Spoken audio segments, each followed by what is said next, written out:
नमस्कार दोस्तों, आज हम मेल रिप्रोडक्टिव सिस्टम के बारे में देखेंगे कि मेल रिप्रोडक्टिव सिस्टम क्या होता है और होता है मेल के अंदर जो स्पर्म होता है वहाँ उसका फॉर्मेशन कहाँ पे होता है और कैसे होता है।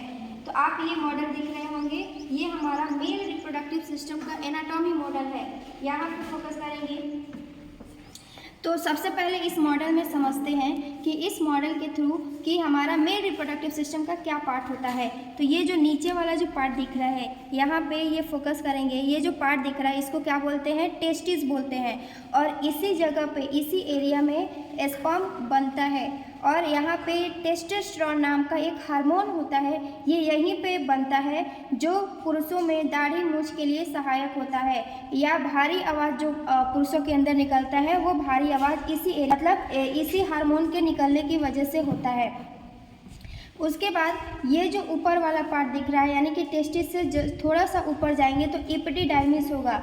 एपिडिडाइमिस जो होता है वो क्या करता है, स्पर्म को कुछ समय के लिए यहाँ पे स्टोर होता है और स्पर्म जो टेस्टिस में बनता है वो थोड़ा सा मेच्योर होता है और मेच्योर होने के बाद ये जो होता है वो हमारे प्रोस्टेट यानी कि वॉश डिफरेंस के थ्रू कहाँ चला जाता है, वॉश डिफरेंस के थ्रू जाता है हमारे प्रोस्टेट ग्लैंड में। तो प्रोस्टेट ग्लैंड जो होता है, ये जो पिंक कलर के स्ट्रक्चर दिख रहे हैं उसको क्या बोलते हैं हम लोग, प्रोस्टेट ग्लैंड बोलते हैं। और ये जो प्रोस्टेट ग्लैंड होता है यहाँ पे पिंक कलर में आपको दिख रहा होगा, यहाँ पे एक वाइट कलर का जो फ्लूइड होता है यहाँ पे निकलता है जो स्पर्म को मूवमेंट कराने में हेल्प करता है।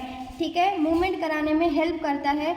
और उसके बाद इस प्रोस्टेट ग्लैंड से फिर जो स्पर्म होता है वो यहाँ पे एक पतली सी जो येलो कलर की जो नली दिख रही होगी इसको यूरेथ्रा बोलते हैं। और इसी यूरेथ्रा के थ्रू जो होता है वो स्पर्म जो होता है वो मेल के पेनिस में इंटर करता है और इंटर करने के बाद इसी से इरेक्शन होता है। ठीक है, यहाँ पे इरेक्टाइल डक्ट होता है और इस डक्ट के थ्रू जो होता है स्पर्म जो होता है वो बाहर की तरफ निकलता है। ये जो पार्ट दिख रहा है वो फीमेल पेनिस होता है जिसके थ्रू जो स्पर्म होता है वो फीमेल रिप्रोडक्टिव यानी फीमेल के वजाइना में इंटर करता है जिसके थ्रू जो होता है स्पर्म एंड ओवम का फर्टिलाइजेशन होता है।